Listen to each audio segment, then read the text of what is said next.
Welcome, Jen Hauser, to the Shits and Giggles.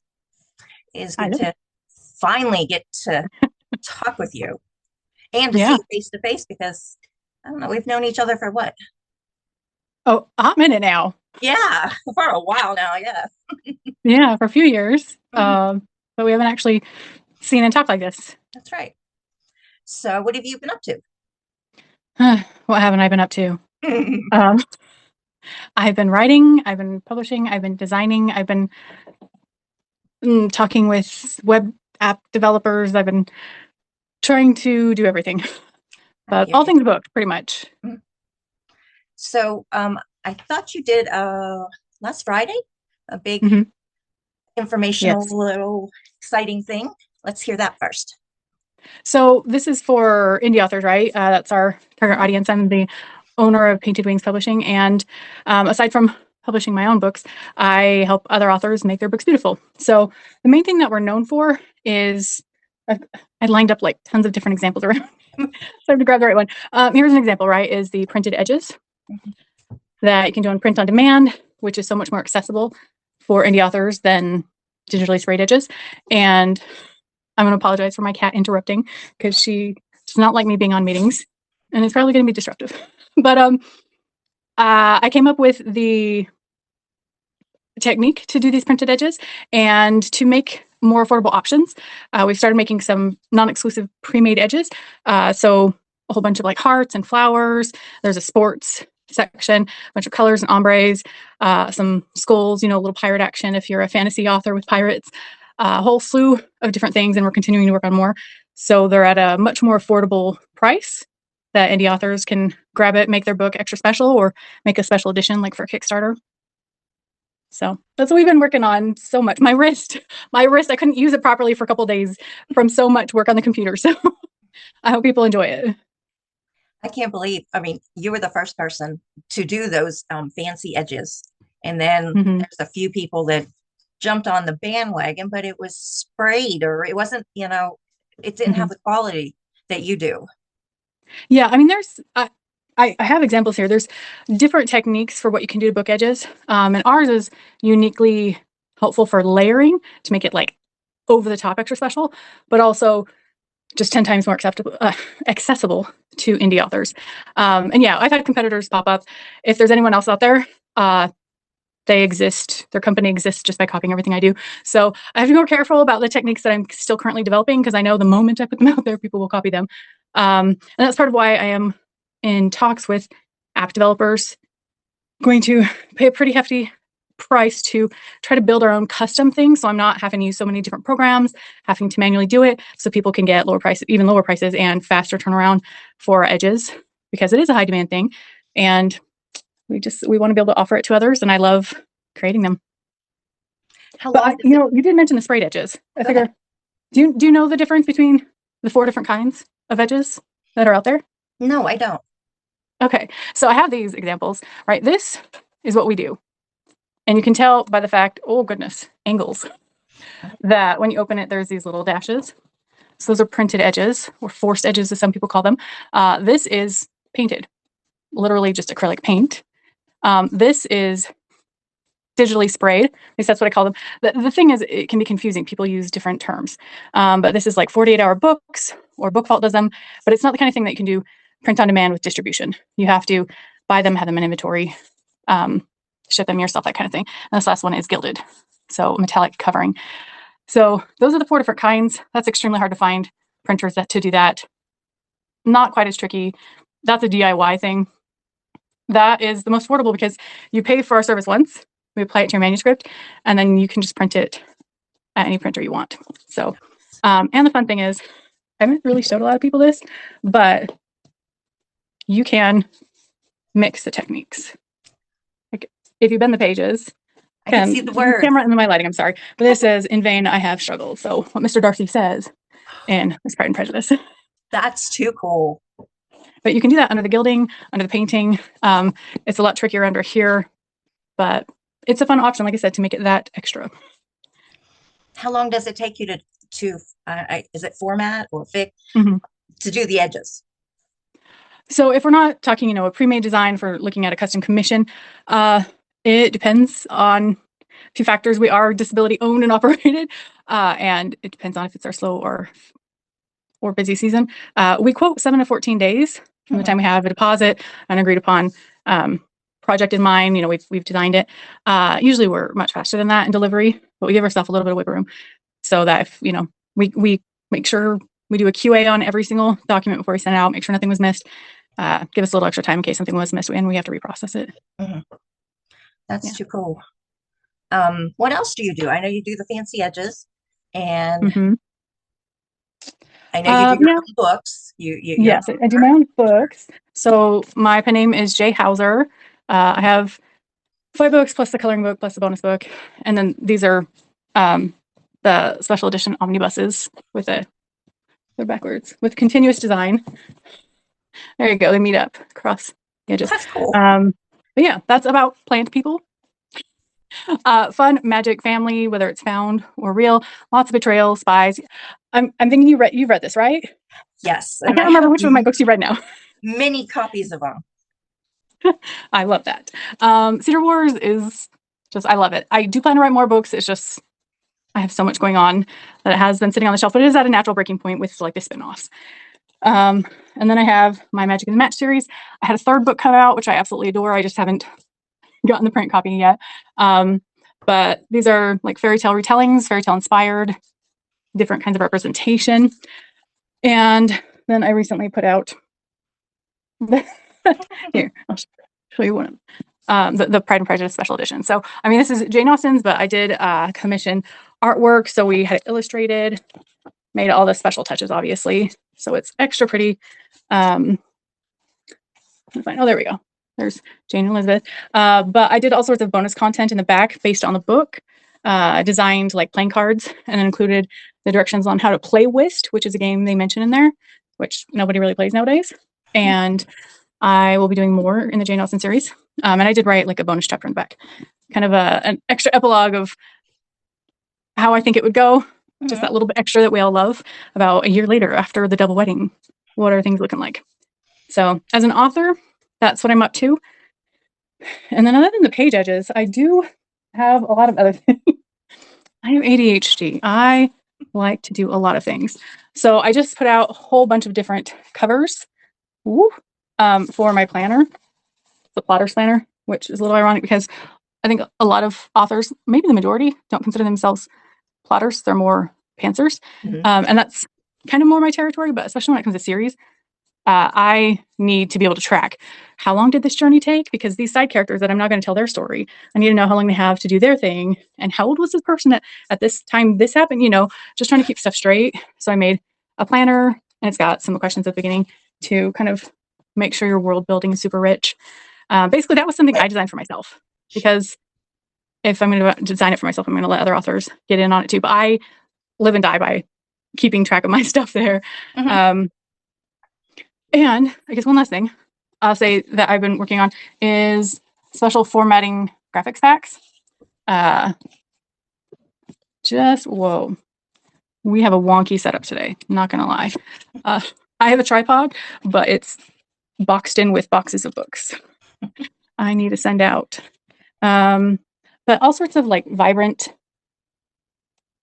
beautiful backgrounds that people can use for their formatting. Oh, my favorites. I want to show you the favorites. Where do they go?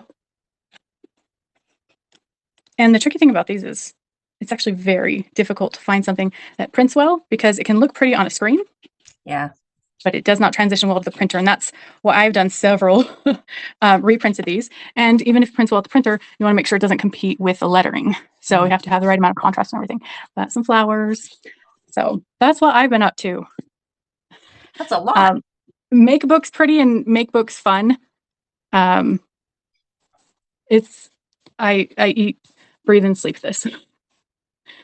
But I don't know. What questions do you have for me? I'm talking a lot and I don't know what to say. That's perfect.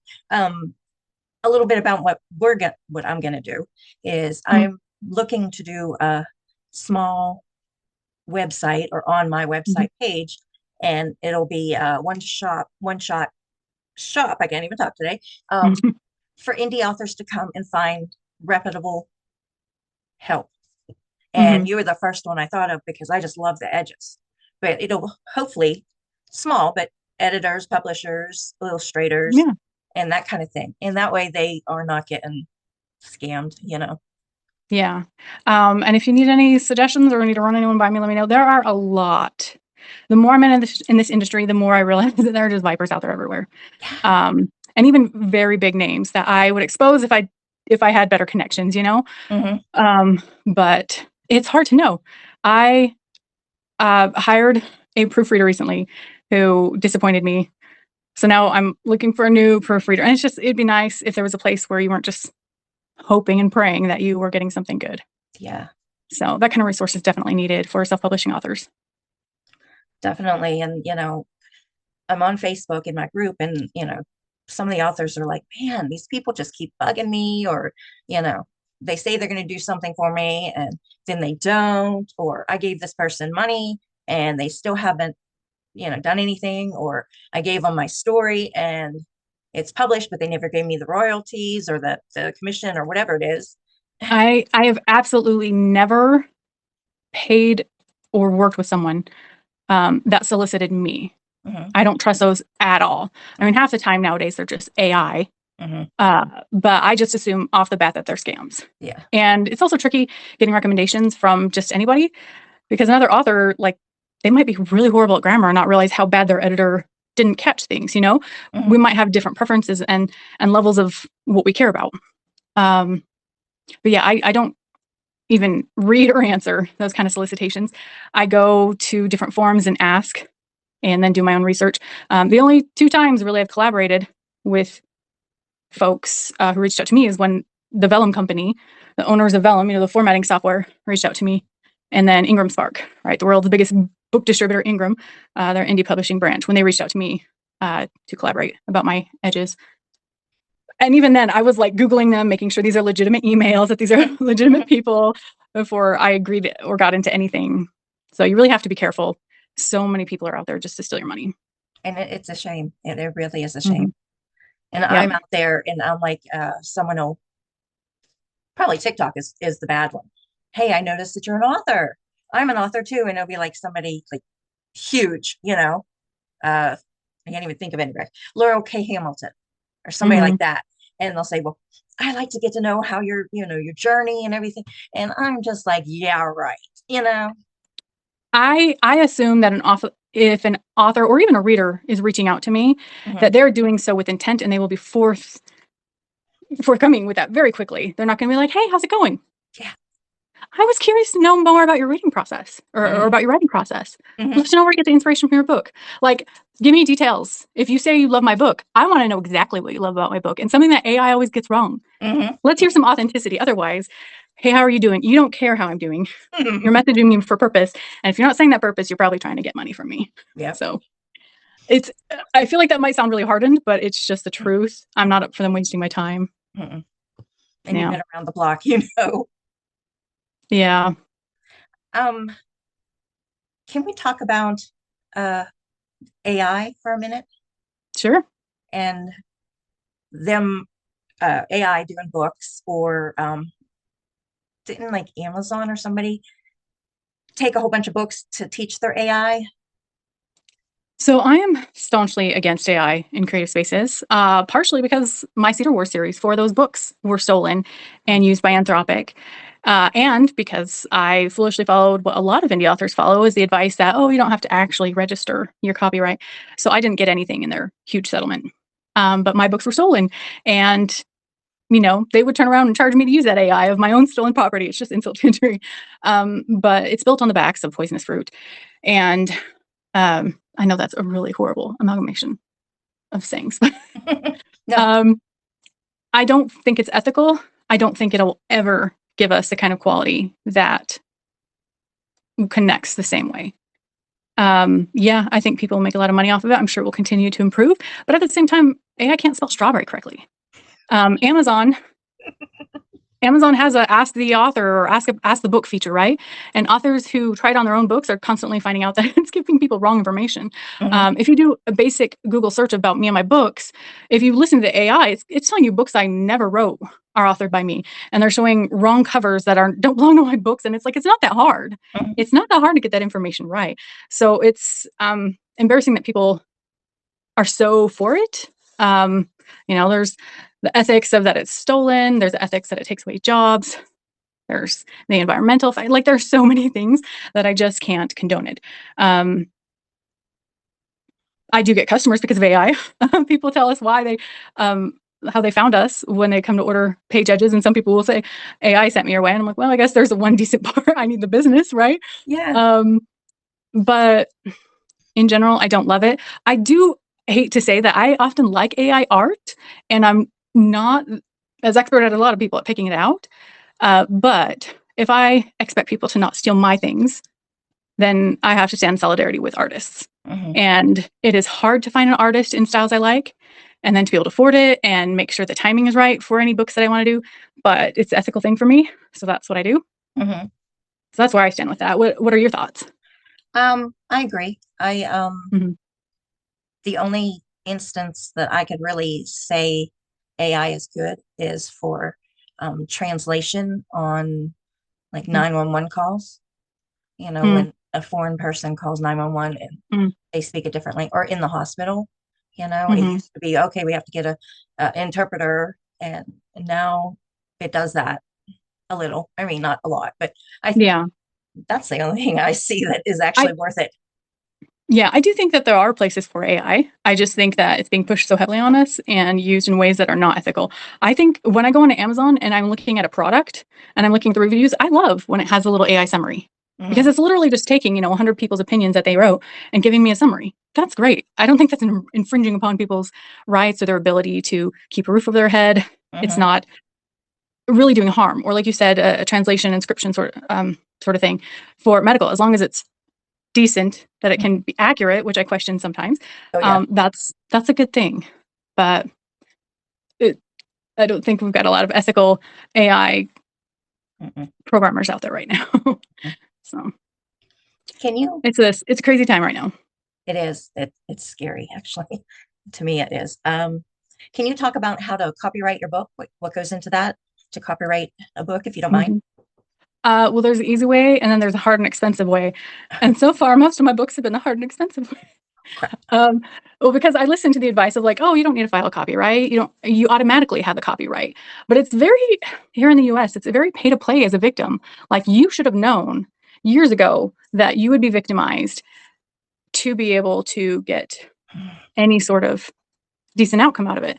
Um, because even when the Anthropic uh, settlement came out and they were deciding who deserved money, you couldn't file your copyright right then. You had to file it within like a very short time frame after your book was published. You had to have known at that time.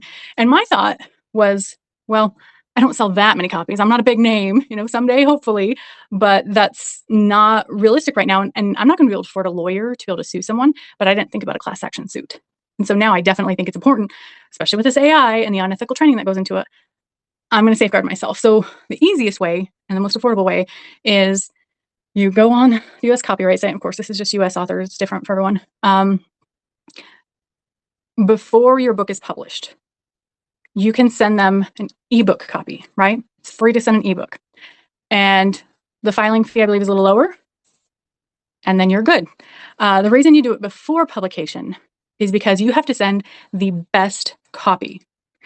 And I had some misunderstandings with mine, so I spent a lot filing the copyrights for all of my backdated books. But once they're published, especially in print, you have to send 2 copies of your best. So that means you're now paying for shipping 2 hardback books, if they're hardbacks.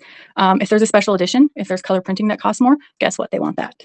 You have to send 2 copies of every single book, pay for the shipping to go to the US Copyright Office. I believe, I don't remember the fees, it might be a little bit more, it might not be, but it is obviously a lot more expensive and a hassle to do that. It's just best to do the ebook copy and be done with it, just as your to-do list before publication.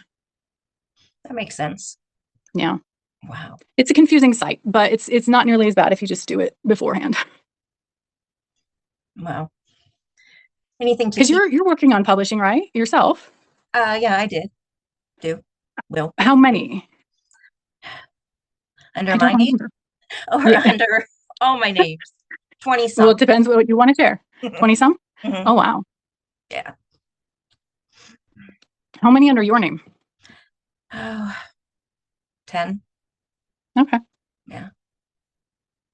I wish I had more time to read. I'll be honest. Not only time, but also, I don't know, are you this way?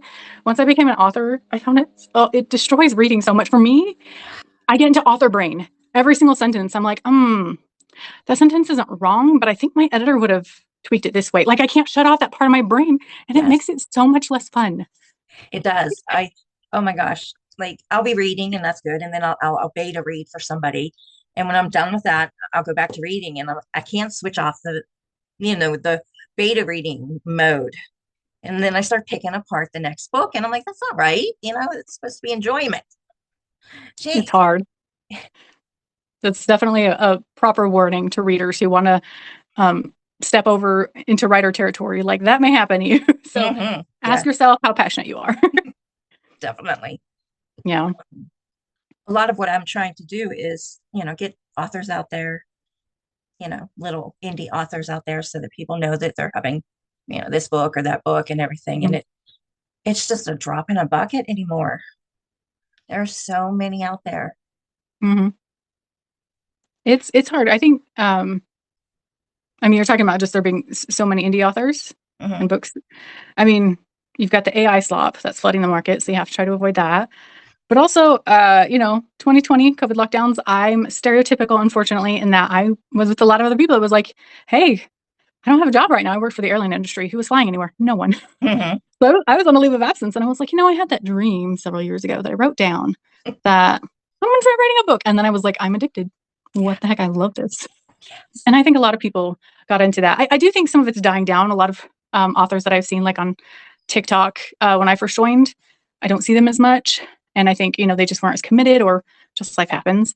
I mean, you could say I'm not as committed because I used to put out like 4 or 5 books a year. And now I'm like, oh, trying to scrape by while I'm working on helping other authors do their thing. But I'm definitely going to keep going. But there's a lot of us. It's become more accessible. And I think that's the way it's going to be. And Hmm. you can't deny that Hmm. indie publishing is changing the face of traditional publishing. Yes. Traditional publishing is absolutely becoming lazier in the Hmm. way that they acquire titles. They're going for indie authors because why would they take a risk on a brand new author when they can find an indie author who has sold a bunch of books, who has a built-in audience and say, we're going to back that horse that has already won the race. Yeah. And that's what they're doing, right? They're just hunting talent from our pool now. So it's an interesting time to be alive and in this industry. Yes, definitely. I know though a lot of the indie authors or authors that I say um, are backing off of doing in-person events. Hmm. Have you? I don't think you do in-person events, do you? I did when I did my debut. Uh, and I do want to do some in the future, but it is very hard for me. Not only because of like my health issues and my time taking care of my author services business, but there's a lot of effort and risk. I mean, there's so many balls and events that have been just absolutely scandalous, right? From horrendous political statements to just stealing from authors and attendees. So you have to find one, again, kind of like you're trying to set up with your site of reputable places authors can go. You have to be able to find one, afford the driving or the flying, all the books. I just think books are heavy. Hmm.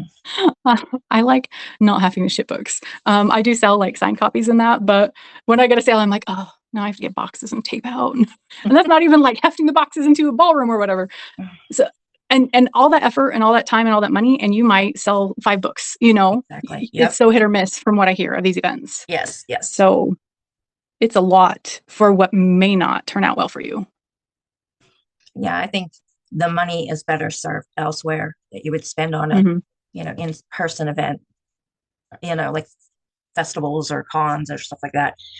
Better Have try. you done any? I've done a few. Yeah. Hmm. Not, I don't do well Not with really great. people. I get really nervous and don't want to, talk about it. Yeah, no, I totally get that. I'm really awkward about my books. I'm just like, so it's really good. Hmm. Hmm. People like it, I swear, but I'm not good at like bragging about my stuff or Yeah. being super succinct. It's literal torture, even just writing the blurb on the back, because how am I supposed to summarize that in like less than 200 words? Hmm. It's a good Yeah. time. That's really going to sell your book. I'm not good at that stuff. I get that. But there is like a local store that does events that I'm like, maybe I'll throw my hat in the ring someday for something Yeah. local. I do think it would be fun. I really, really want to combine my ADHD hobbies and interests. For example, like with the Pride and Prejudice. Okay, I'm gonna try to grab something without knocking everything over. Here's an example, right, of a rose. So Beautiful. this is Pride and Prejudice on here. Hmm. I created little books. I'm gonna grab them over because I didn't think I was gonna show them off. The pattern is embedded on the pages, so you can actually read the book, and then you have all the lines to trace and cut and illustrated instructions that I made to assemble them. That's I think if I ever got married again, I would totally do these for my bouquet. Not even gonna lie.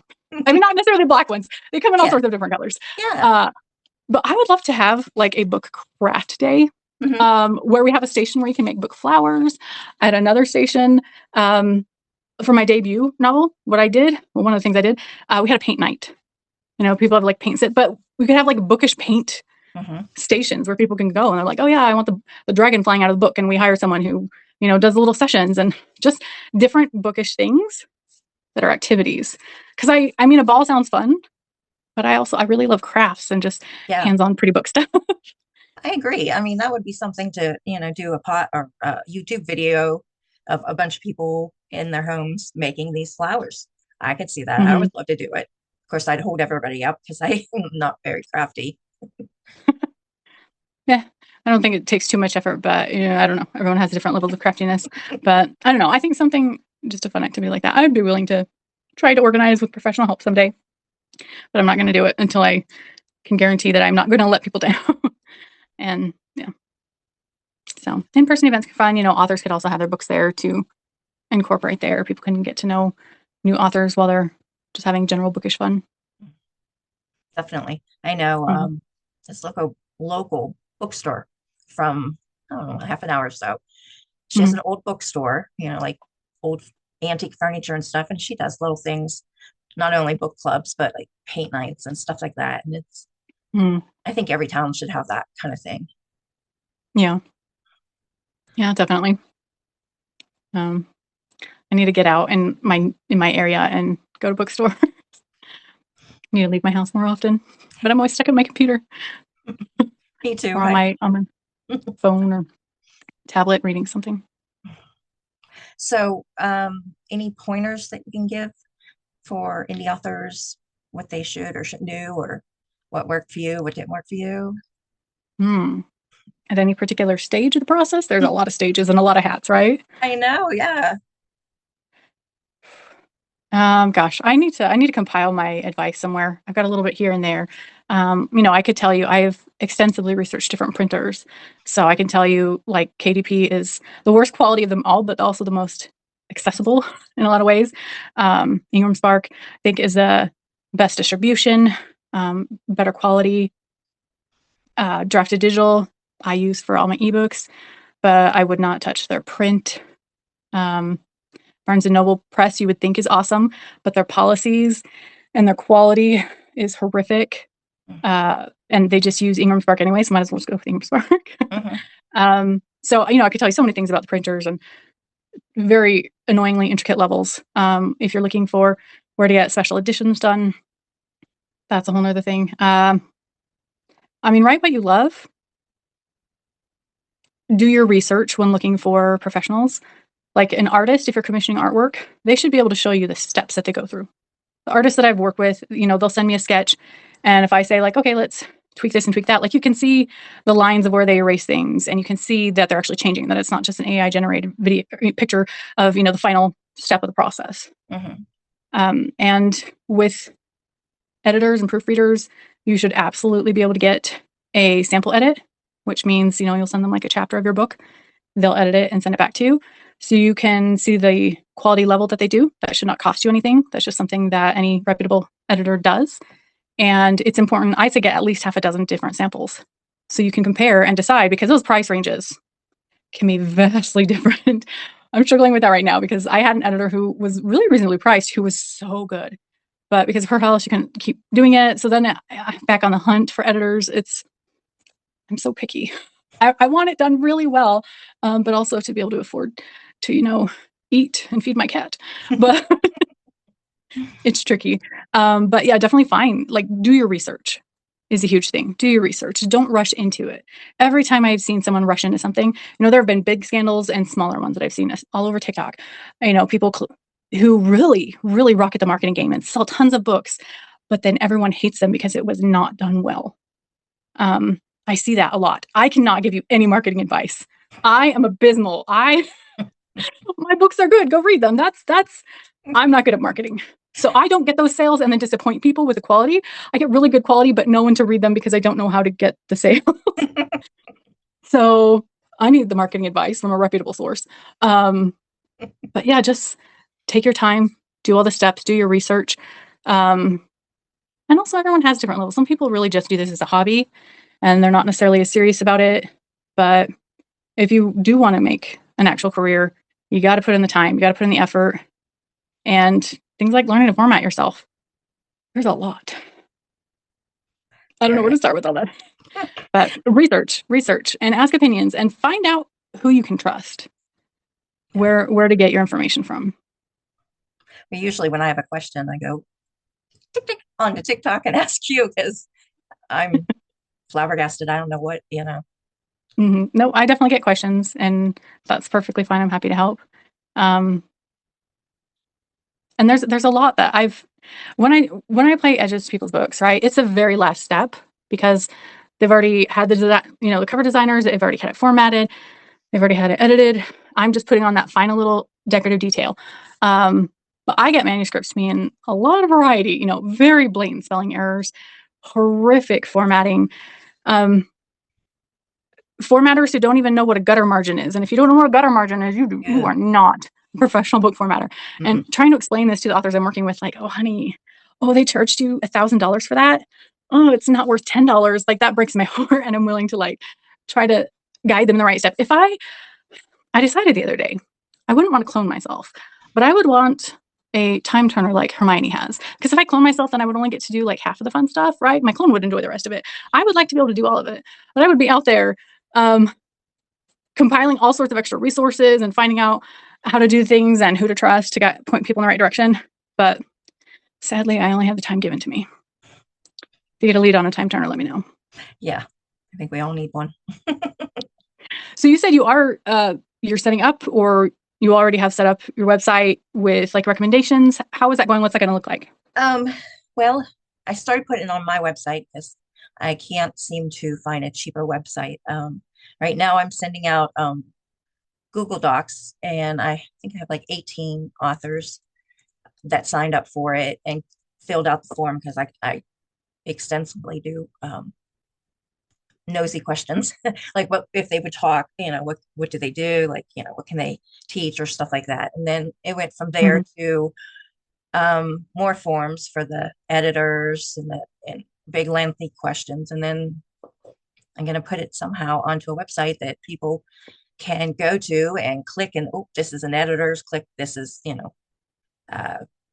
beta readers, this is, illustrators, whatever. So that, I don't know, that's as far as I go. I want it to be easy, but it's so hard. It is hard. I myself, like, from the moment I started Painted Wings publishing for authors to help them with their books, I wanted to build a community. And I also want to build a reader community. And I have to be honest that some of that growth is slow. Like, we have an author newsletter, a reader newsletter. There's not a lot of people subscribe to it. And it's actually very time intensive to do the newsletters that I want to do to show them like the cool books that we've been working on. And so trying to find that balance of like what keeps the lights on versus how we can help the community, especially when you don't have an automatic community. But yeah, I've been really toying with the idea, especially because I need to find a new illustrator myself. I had one that I absolutely loved ghost me. And I'm really picky with art, but I do also want to have some sort of format where people can come to our website and go to a list and very easily find like pictures of the styles and the prices and availability and how long it takes. But I mean, that is very hard to organize all that. Yeah. Yeah. Not only do you have to weed out the AI if you don't want AI recommendations, but artists, these freelancer artists don't always work on regular schedules or pricing, or it can be Yep. complicated. Yeah. So complicated. So if you get that up, let me know, because I need artists. I have a few. So yes, definitely. Okay. I do put out a like piece on Facebook. I guess I'm going to have to go farther and do it on also the social media, and Mm. to get more varied editors, people to help. Mhm. But like you said, it's rough. It's hard. Yeah, and I get the whole like, I guess I might have to change social media. I used to be so into the YouTube, the booktube community, and on Facebook. Mhm. But I mean, TikTok is addictive, and that's kind of become my main community. Yeah. But I know I would do better if I branched out, right? Because we all kind of have our little home bases. I always say that Mm. you pick one social media that you're really good on, that you're, Mhm. and you work on that one. Yeah, you can, filter the other ones, but definitely pick one that you want to work on and then just keep it up. Mhm. Like I did TikTok and then I backed off because, they're going to take it away Mm. after what, 2 years. Now they're finally allowing it to be in the United States. So Yeah. Yeah. Um, I like their in-app editor.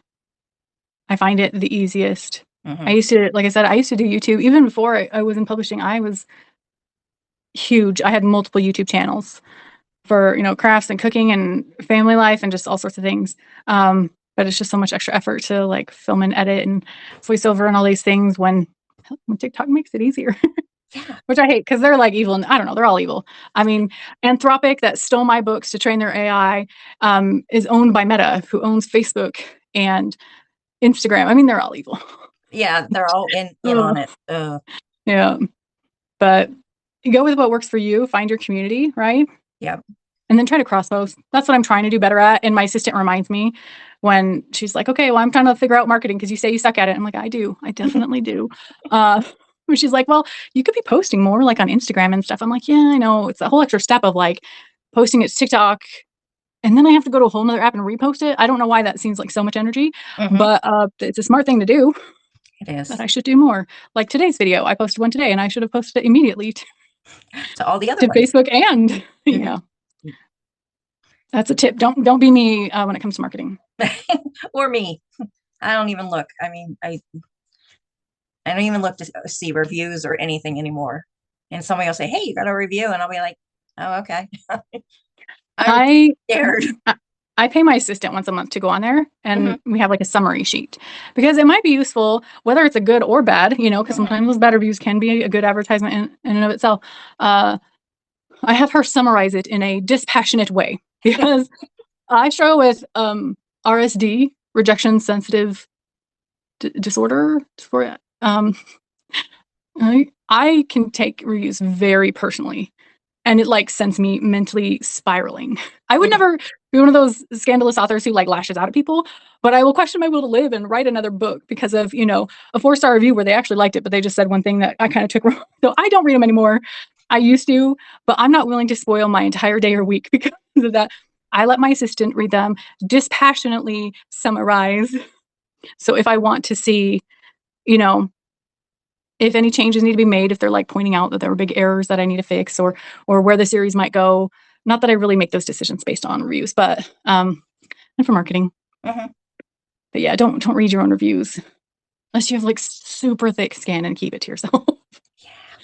No, imposter syndrome hits me really, really hard. So, Yeah, I will never forget reading one. That's just not under this pen name, but mm-mm. people can be brutal. But people can also tell you that you made their day, that you changed their perspective, that they sobbed when they didn't expect to, that they fell in love with the characters, that they came to life, that they wish they could literally dive into the world that you created. So there are beautiful things. You just have to Mhm. be able to to distance yourself. That's why I say, those kind of raving reviews not only give me motivation to keep going on my author journey, but they are really great for marketing. So that's why I pay someone else to look at them for me. I usually get the one that, because I do the reviews, and they'll message me later and they'll say, "You really got my book. You really understand it. You really Mm. got what I was trying to say." And I'm like, okay, yeah, yippee. I'm glad. Because, Honestly, I would say to readers that your reviews matter more to the author in the fact that it helps promote your books to other readers, helps support you financially because it like helps with your rankings and stuff. But if you want to give them an emotional boost, especially because a lot of authors do not read their reviews, doesn't hurt to send them a message. Those make my day. I love when I release a new book and I get messages, usually on Instagram, which is funny because I'm not a big Instagram girly, but I get messages that are just like, "Oh my gosh, I am so glad you published this. I was so hoping for another book in the series." Or like, oh, "Oh my gosh, I love this couple. Please tell me there's going to be another." Things like that. mhm. I eat that up and that just makes my entire day, makes me open up an old manuscript and say, "Somebody's waiting for this. Someone wants this." So definitely drop them a line as well as leaving a review and telling all your friends to check it out and, suggesting it for book club, In the all the things. library and yeah. Mhm. Yeah. Yeah. I make sure people can get my books from the library. Um, yeah, I think that's an important route for people to be able to go.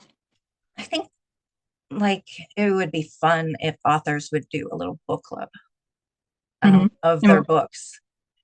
Like of each other's books. Like your books say, and then there'd be people, a couple people, and you go through chapter one, and then we discuss it, or you go through half the book, whatever it is, and then if you have questions, because sometimes I have questions, I don't understand things, then they can come back to you and say, "Hey, what is this?" At book Hmm. club is all I mean. I know it's weird. I don't know. That'd be fun. I've thought before about like how can I make book club like packages or experiences. Mhm. Oh, I was so sad. When I was new to publishing with my very first book, someone was like, "Oh, I'm going to recommend your book to my book club. We're going to read it together." And I was like, "Oh my gosh, that's so exciting. I love that." And she Mhm. was like, "Oh, I realize you don't have an audiobook, so we're not going to read it." Which breaks my heart because I want to be able to do audiobooks and I want, for the accessibility and just some people prefer them, but people do not understand how prohibitively expensive audiobooks can be, especially when you get complicated with things like duet or dual, just all that. Mhm. Just a simple one is so much. And again, finding the right narrator for you, if that matters, it's a lot. So I have not published any audiobooks yet because I also hear that they can be extremely hard to earn back all that you put into it. So that's why most indie authors don't have audiobooks. And it's so hard because then you get serious situations like that where I just lost out on several new readers who could have been, future sales and just future readers who would have loved my book. My counter, or my Jack, who is usually on here, he Mm-hmm. does audiobooks. He has some things wrong with his eyes, and he Mm-hmm. can't read, but he listens to audiobooks. And he had this one, and it was just like noises, um, Mm-hmm. different voices, background, explosions, just everything. And I'm like, holy mackerel, that must have cost so much money. I think those are called like graphic audio ones or something, right? Where they put in all the special touches.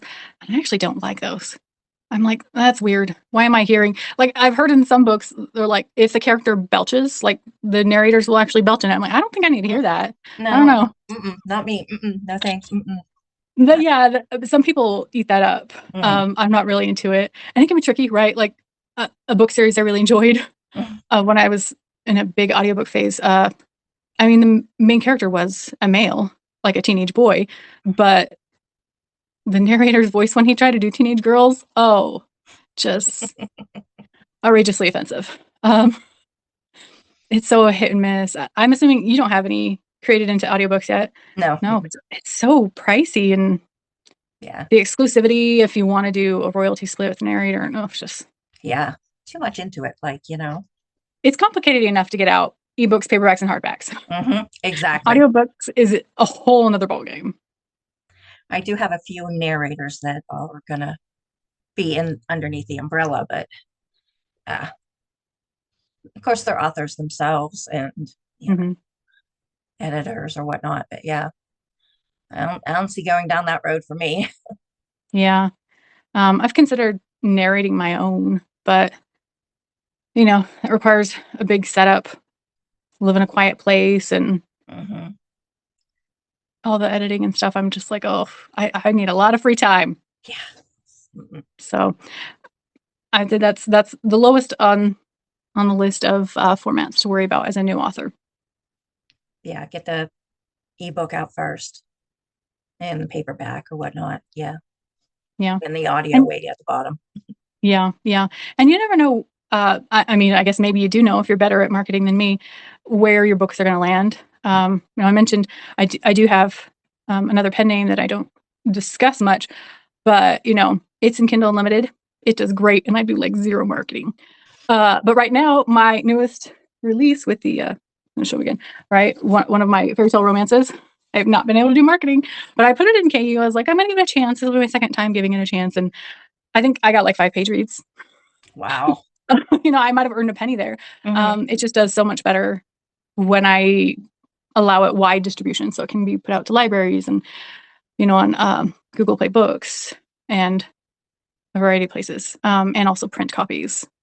So you may need to experiment or find out what's best for your genre. Some naturally do better one route than another.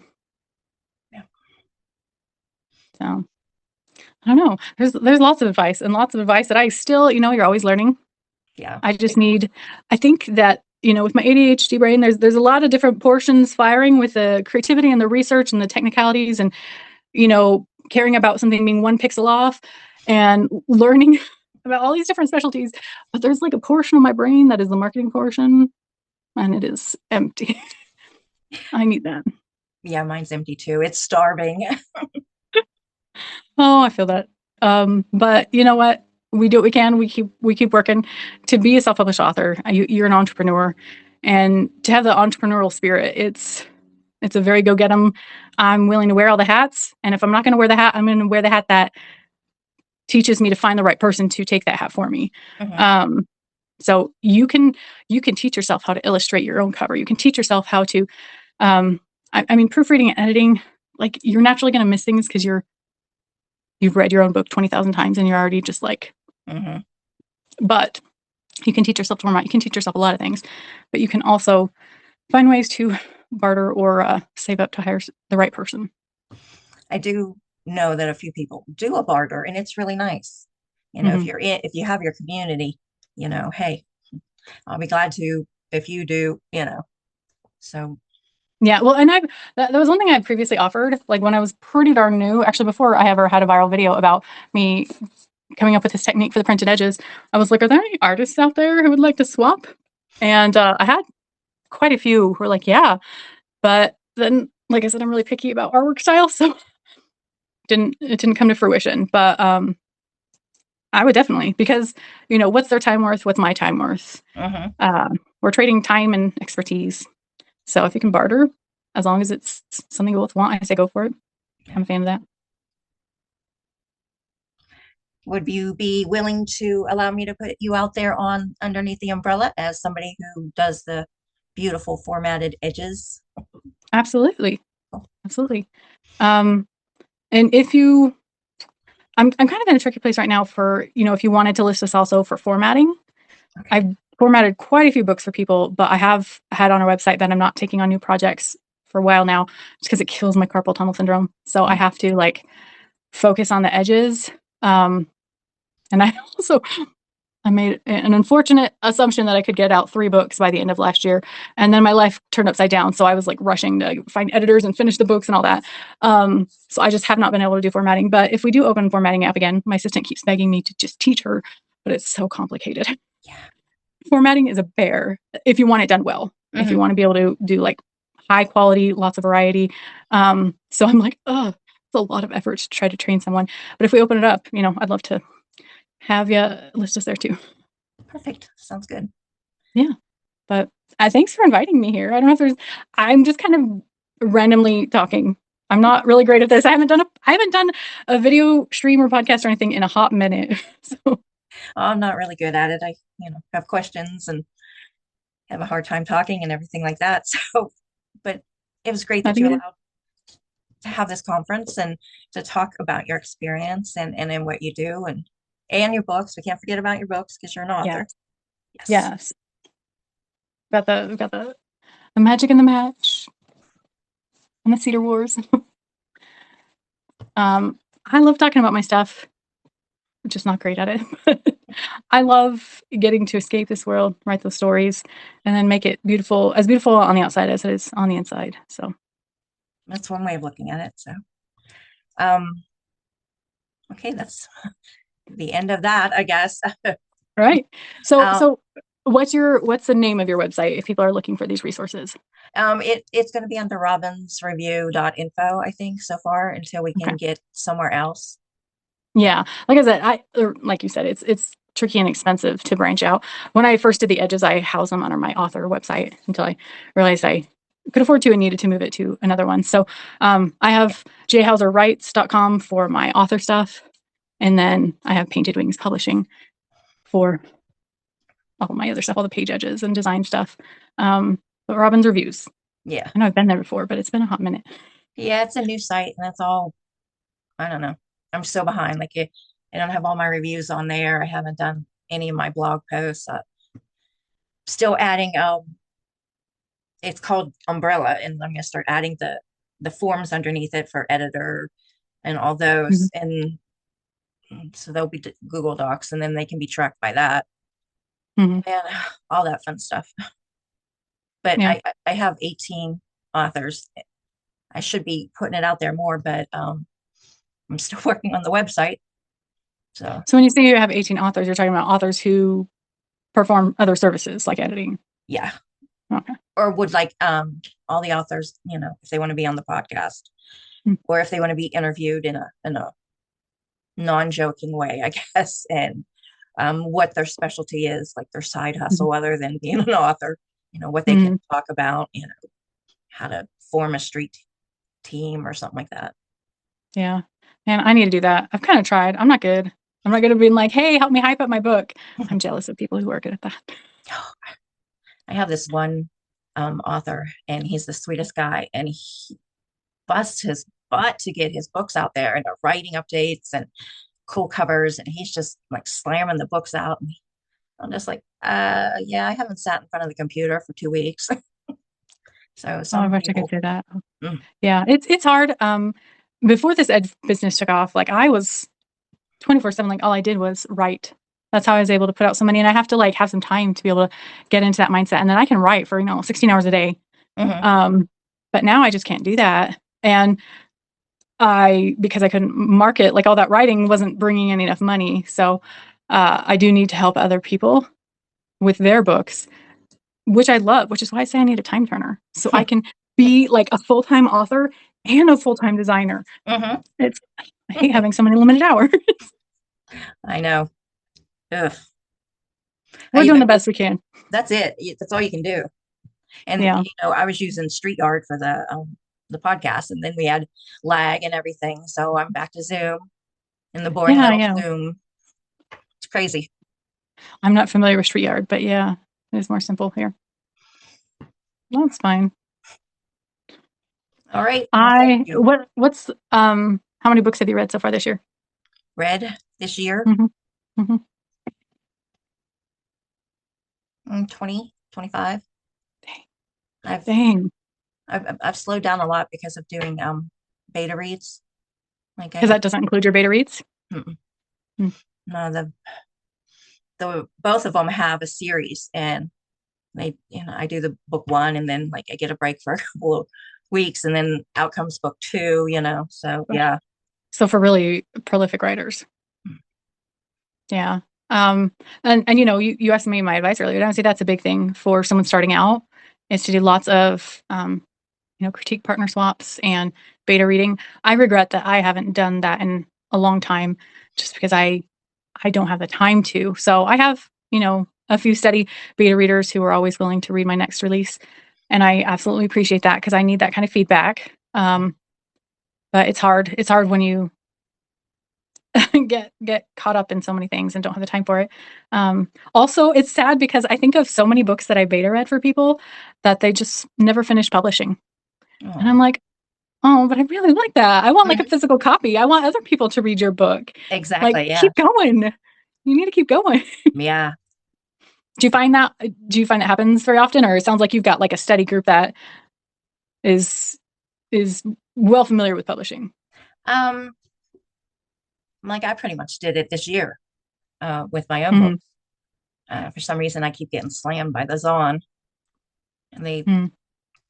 and then Facebook is slamming all these authors, and the In what Zon, way? yeah, like Facebook will take their account away, Mm. and that happened to me. I don't know why.